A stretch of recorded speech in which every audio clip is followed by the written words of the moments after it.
আম তো আমরা সবাই খেতে ভালোবাসি, আর বিশেষ করে আমাদের বাঙালিদের 12 মাসে 13 পার্বণ তো লেগেই আছে।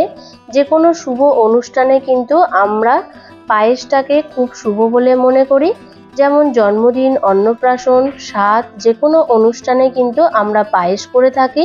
তাহলে আমার মতন করে যদি তোমরা একবার আম পায়েস করে খেয়ে দেখো, আমি তোমাদেরকে এতটুকু বলতে পারি যে কখনোই কিন্তু তোমরা এই আম পায়েস ছাড়া অন্য কোনো কিছুই পায়েস তোমাদের মুখে ভালো লাগবে না। তাহলে চলো বন্ধুরা, কথা না বাড়িয়ে একেবারে রেসিপির দিকে যাওয়া যাক। আর তার আগে তোমাদেরকে একটা কথা মনে করিয়ে দিই। হ্যালো ফ্রেন্ডস, আমি সুস্মিতা, বং ব্লগার সুস্মিতা চ্যানেলে তোমাদের সবাইকে স্বাগত জানাই।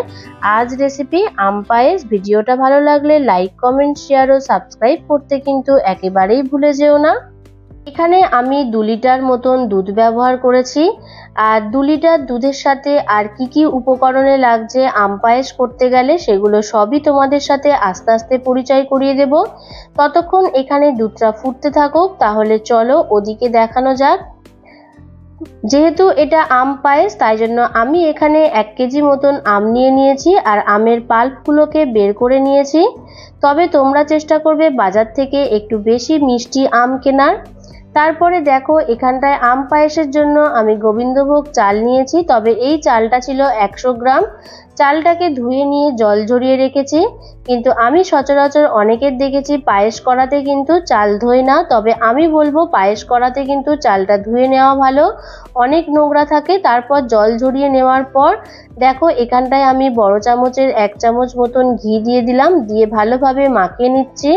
সাথে লাগছে কনডেন্স মিল্ক, আর লাগছে কাজু, কিশমিশ, ঘি, আর এখানে লাগছে আমুলের দুধ। তবে কিন্তু এই গুঁড়া দুধটা অবশ্যই তোমরা ব্যবহার করবে। আর এখানে দেখো আমি কতগুলো গ্রেট করে নিয়েছি। এটা হলো কাজু বাদাম গুঁড়ো, আর ছিল আমন্ডের গুঁড়ো, যেটা হলো গ্রেটার দিয়ে গ্রেট করে নিয়েছিলাম।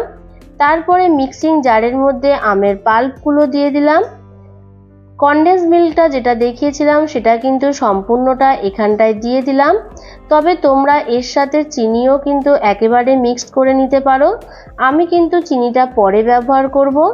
তারপরে দেখো আলাদা একটা প্যান বসিয়েছিলাম, তার মধ্যে এই মিক্সিং জারের মধ্যে যেটা পেস্ট করে নিয়েছিলাম আমের পাল্প আর কনডেন্স মিল্ক, সেটা কিন্তু বেশ ভালোভাবে নাড়াচাড়া করে নিচ্ছি।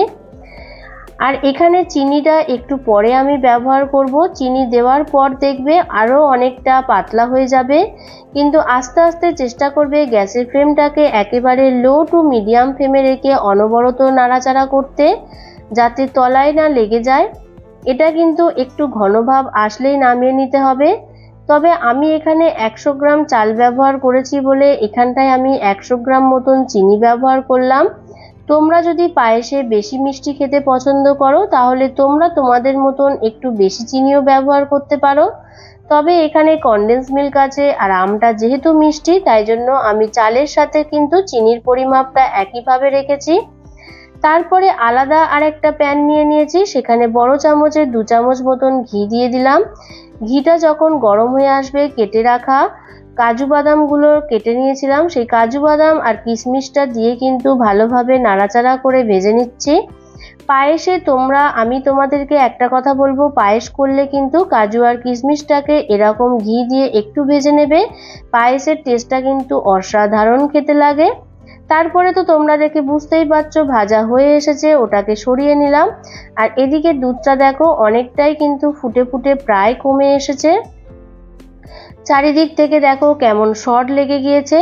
তারপরে দেখো আমি যে চালটার মধ্যে ঘি মিশিয়েছিলাম সেই চালটা এখানটায় অ্যাড করে দিলাম। তবে কিন্তু এই সময় গ্যাসের ফ্লেমটাকে একটু লো করে রাখবে, না হলে তলাটায় লেগে যেতে পারে। তারপর চালটা দেওয়া হয়ে যাবার পর নাড়াচাড়া করতে থাকবে, সেই সময় তোমরা গ্যাসের ফ্লেমটাকে একটু মিডিয়াম ফ্লেমে রাখবে। এই পায়েস রেসিপিটা সম্পূর্ণ করতে কিন্তু লো টু মিডিয়াম ফ্লেমে রাখার চেষ্টা করবে, কোনোভাবেই কিন্তু হাই ফ্লেম রাখার চেষ্টা করবে না। তারপরে দেখো অনবরত আমি এখানটায় নাড়তে থাকছিলাম যখন দুধের পরিমাপটা কমে এসেছিল। তারপর এখান থেকে কিন্তু আমি 2 হাতা মতন লিকুইড দুধ নিয়ে নিয়েছিলাম। তারপর লিকুইড দুধের সাথে আমি 100 থেকে 200 গ্রাম মতন গুঁড়া দুধ ব্যবহার করেছি, সেটাকে ভালোভাবে গুলে নিয়ে সেটা তো তোমরা দেখতেই পেলে মিশিয়ে দিয়েছিলাম। অনবরত কিন্তু আমি এখানে নাড়াচাড়া করতেই থাকছি, কোনোভাবে যেন তলায় লেগে না যায়। আর পায়েস কিন্তু তলায় লেগে গেলে একেবারেই খেতে ভালো লাগবে না। তারপর এখানটায় দেখো আমি 8 থেকে 10টা কিন্তু এলাচ ভালোভাবে হামানদিস্তাতে গুঁড়ো করে নিয়েছিলাম, সেটাও দিয়ে দিলাম। আর যে আমের পাল্পটা চিনি কনডেন্স মিল্কের সাথে বেশ ভালোভাবে মিশিয়ে নিয়েছিলাম, সেটা যখন ঠান্ডা হয়ে এসেছিল তারপর কিন্তু এখানটায় আমি অ্যাড করে দিলাম। যদি তোমরা গরম দাও তাহলে কিন্তু দুধটা কেটে যেতে পারে।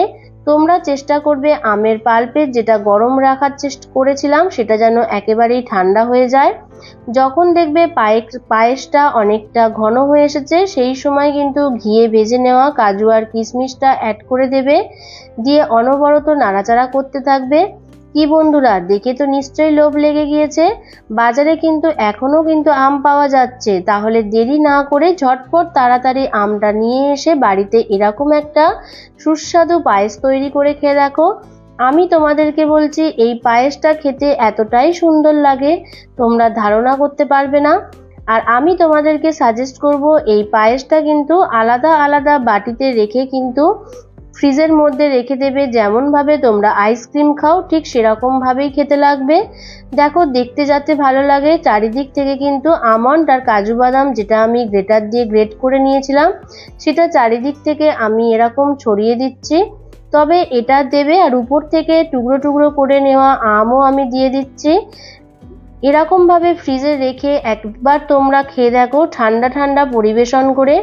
আমি তোমাদেরকে গ্যারান্টি দিয়ে বলছি খেতে কিন্তু অসাধারণ লাগবে, মানে একেবারে মুখে লেগে থাকার মতন এই রেসিপিটা। আজ আম পায়েস রেসিপিটা এখানেই আমি শেষ করলাম। ভিডিওটা ভালো লাগলে লাইক কমেন্ট শেয়ার করতে একেবারেই ভুলে যেও না। নতুন কেউ দেখে থাকলে চ্যানেলটাকে সাবস্ক্রাইব করে দিয়ে বেল আইকনটাকে অল করে দিয়ে আমার পাশে থেকো। তাহলে চলো বন্ধুরা, আজকের ভিডিওটা এই পর্যন্ত, আবার দেখা হচ্ছে নেক্সট কোনো রেসিপি নিয়ে। ভালো থেকো, সুস্থ থেকো, টাটা।